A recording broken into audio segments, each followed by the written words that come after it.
बकरी पालन एक लाभकारी व्यवसाय है और भारत के विभिन्न ग्रामीण क्षेत्रों में बकरी पालन बहुतायत मात्रा में किया जाता है और हमारे गरीब किसानों के द्वारा बकरी पालन एक प्रमुख व्यवसाय, एक लाभकारी व्यवसाय है। इसलिए धीरे धीरे ग्रामीण क्षेत्रों में ये व्यवसाय अपना आकार भी बड़ा कर रहा है और ये बड़े रूप में भी लोग बकरी पालन कर रहे हैं। लेकिन बकरी पालन करते समय हमें कुछ प्रमुख बातों का ध्यान में रखना चाहिए, अन्यथा हम बकरी पालन शुरू कर देते हैं तो हमें बहुत सारी परेशानियों का सामना करना पड़ता है। तो ज्ञान की आवश्यकता बहुत ज़रूरी है। प्रमुख रूप से जो है बकरी पालन को लेके जो है किसान भाई जो केवल ये सोचते हैं कि हम बकरी लेके आएँ, कुछ चारा दे दें और बकरी पालन हो गया। इस तरह से बकरी पालन जो है व्यवसाय आपका जो है फेल होने की संभावना है, सफल होने की संभावना है। तो बकरी पालन की कुछ प्रमुख चीज़ें अगर आपको जानकारी रहेगी तो निश्चित रूप से जो है आप एक सफल व्यवसाय बना पाएंगे, एक सफल व्यवसायी बन पाएंगे। जैसे बकरी पालने से पहले हमें ये जान लेना चाहिए कि हमारा क्षेत्र कैसा है, उस क्षेत्र की जलवायु के अनुसार से हमें किन नस्लों का पालन करना चाहिए, क्योंकि अगर आप नस्ल के हिसाब से बकरी पालेंगे तो निश्चित रूप से आपका लाभ भी बढ़ेगा। बकरी तो हम स्थानीय प्रजाति के आधार पे भी हम कर सकते हैं, जो हमारी स्थानीय उपलब्ध प्रजाति हैं उस पर हम बकरी पालन शुरू कर सकते हैं। लेकिन एक अच्छी नस्ल को लेके अगर हम बकरी पालन करते हैं तो निश्चित रूप से हमारा लाभ भी बढ़ जाता है। इसलिए भारत में बकरी पालन के अनुसंधान केंद्र भी हैं, जैसे कि हमारा केंद्रीय बकरी अनुसंधान केंद्र फरा मखदूम में है। वहाँ के वैज्ञानिकों के द्वारा विभिन्न क्षेत्रों के लिए कौन कौन सी बकरी की नस्ल जो है वो सफल हो सकती हैं, उनके द्वारा जानकारी मिल सकती है। हमारे उत्तर प्रदेश के जितने क्षेत्र हैं वहाँ पे बर्बरी नस्ल सभी क्षेत्रों में लगभग जो है सफल है। इसके अलावा जमुनापारी, सिरोही, ये जो नस्लें ज़्यादातर स्थानों पे जो है सफल यानी कि सफलतापूर्वक इनको हम पालन कर सकते हैं। बकरी पालन करते समय जो है हमें ये ध्यान में रखना चाहिए कि बकरी को इतनी जगह की आवश्यकता होगी, क्योंकि बकरी को हमें दो तरह के बाड़े की आवश्यकता पड़ेगी। एक तो बंद बाड़ा, जिसमें बकरी को आप जो है मौसम के हिसाब से अगर गर्मी तेज़ है, लू चल रही है या बारिश का समय है या ठंड का समय है तो इस बंद बाड़े में आप बकरी को अपने को सुरक्षित रख सकें। इसके लिए हमें कम से कम एक प्रौढ़ बकरी को 2 स्क्वायर मीटर एरिया की ज़रूरत होगी। और हमारे छोटे जो बकरी के बच्चे हैं उनको लगभग जो है उम्र के हिसाब से 3 महीने, 6 महीने, 9 महीने के हिसाब से जो है हमें जगह के स्थान की आवश्यकता भी अलग अलग होगी। जैसे अगर 3 महीने का बच्चा है तो उसको 0.3 स्क्वायर मीटर एरिया की आवश्यकता होगी। तो ये हमारी बात होगी जो है बंद बाड़े की। खुले बाड़े की आवश्यकता जो है हमारी जो है बंद बाड़े से लगभग 3 गुना से लेकर 4 गुना की आवश्यकता होगी, जिसमें हमारे बकरी जो है हमारे बच्चे हैं या बड़ी बकरियां हैं वो अच्छे तरीके से वो टहल सकें, दौड़ सकें, घूम सकें और वहाँ पे आपके चारे की व्यवस्था भी आप कर सकें, जिससे जो है उनके जितने अधिक वो दौड़ेंगे, खेलेंगे, कूदेंगे, चलेंगे, निश्चित रूप से उनके स्वास्थ्य भी सुधार होता है और वो स्वस्थ रहते हैं। तो दोनों ही तरह के बाड़े हमें आवश्यक होते हैं, एक बंद बाड़ा और एक खुला बाड़ा। तो दोनों तरह के बाड़े को दें, आप व्यवस्था रखें। खुले बाड़े में ये ध्यान में रखें कि इस तरह की जालियों की व्यवस्था रखें जिससे जो है बाहरी पशु जो है ना आ सकें, जो है अंदर न घुस पाएँ। इस तरह जालीदार होना चाहिए आपका जो है खुला बाड़ा, ये आपको ध्यान में रखना होगा।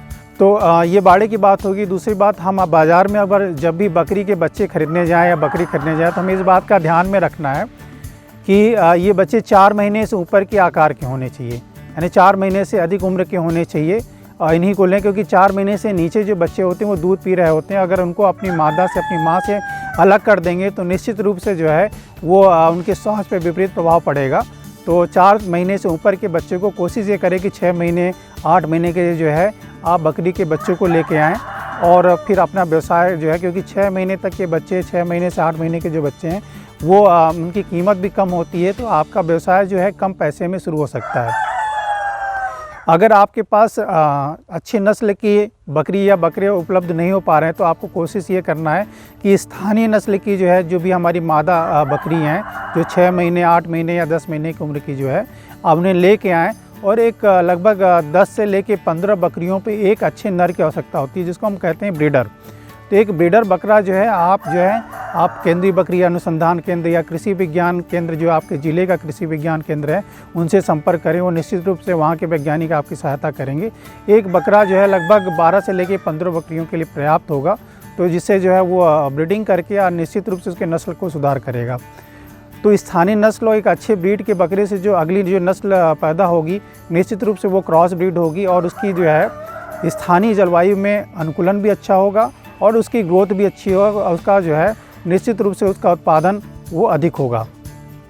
हम जैसे जैसे उसकी जनरेशन बाय जनरेशन यानी उसकी जो अगली मादा जो पैदा होती है उस मादा को जो है फिर हम जो है उसी नर से या फिर जो अच्छे जिस नस्ल को लेके चल रहे हैं उसी नस्ल से आप जो है क्रॉसिंग करवाते हैं तो निश्चित रूप से जो है आपकी जो है नस्ल की गुणवत्ता यानी उसमें सुधार होता चला जाएगा और आप धीरे धीरे 5 से 6 जनरेशन में आप अपने जो है नस्ल को पूरी तरह से बदल सकते हैं। तो ये होगी नस्ल की बात होगी। तीसरी आपको ध्यान में रखना है कि इनका आहार प्रबंधन जो है, बकरियों का प्रमुख आहार है मुख्य रूप से अगर सूखे चारे की बात की जाए तो गेहूं के भूसे की अपेक्षा जो है वो दलहन का भूसा जो है वो अधिक लाभदायक होता है। जैसे आपका मटर, मसूर, चना, इनके भूसे को आप निश्चित रूप से स्टोर कर लीजिए और इनके सूखे आहार के रूप में इन्हें रखिए।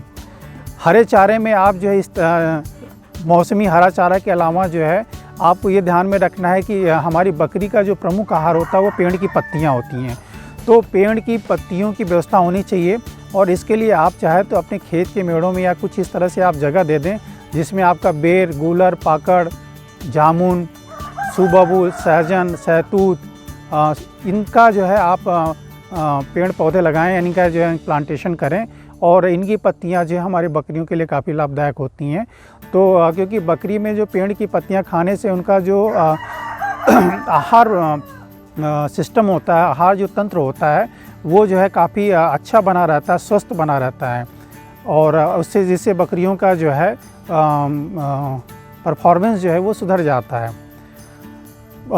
दूसरा हमें ये ध्यान में रखना है इन चीज़ों को कि स्वास्थ्य में जो है लेके कि बकरी में जो है वो अंतःपरजीवी की समस्या अधिक आती है। तो हर एक 4 महीने पे जो है उनको अंतःपरजीवी की दवा दें और हमारे जो छोटे बच्चे बकरी के होते हैं उसमें वाह परजीवी के कारण जो है काफ़ी कमज़ोर हो जाते हैं। तो आप समय समय पे ध्यान में देते रहें कि हमारे जो बकरी हैं या बकरी के बच्चे हैं उसमें किसी तरह के वाह परजीवी का जो है वो संक्रमण ना होने पाए। और बकरी में कुछ प्रमुख बीमारियां होती हैं जिनका आप टीकाकरण करके जो है बकरी में होने वाले इस व्यवसाय में होने वाले नुकसान से आप बच सकते हैं। जैसे कि बकरी में पीपीआर की एक समस्या आती है जो एक निमोनिया, एक तरह का निमोनिया है जिससे हमें बकरी की सबसे ज़्यादा मृत्यु दर देखने को मिलती है। तो इनका जो है आप साल में किसी भी समय 4 महीने से ऊपर के बच्चे को जो है पीपीआर का वैक्सीनेशन करवा दें। और दूसरी बीमारी आती हैं इनमें बकरी में जो संक्रामक है एक इंट्रोटॉक्सिमिया जिसको कहते हैं, हमारा जो है ये एक तरह का फड़किया रोग भी कहा जाता है स्थानीय भाषा में जो है। तो इसका भी टीकाकरण जो है फरवरी मार्च के महीने में होता है। तो ये भी 4 महीने से ऊपर के बच्चों को इंट्रोटॉक्सिमिया का वैक्सीनेशन करवा दें जिससे जो आपकी बकरियां सुरक्षित रहेंगी। और कुछ और प्रमुख बीमारियां हैं जैसे खुरपका, मुँह पका और गला घोटू। तो ये समस्या बकरियों में वैसे कम आती हैं क्योंकि जो 2 बीमारियां हमने जिनका जिक्र किया अभी, पीपीआर और इंट्रोटॉक्सिमिया, इससे बचाव अति आवश्यक है। तो इस तरह से बकरी पालन में कुछ सावधानियां रख के जो है इस व्यवसाय को आप अधिक लाभकारी बना सकते हैं। इस पर हम आगे भी बात करते रहेंगे। आज के लिए धन्यवाद।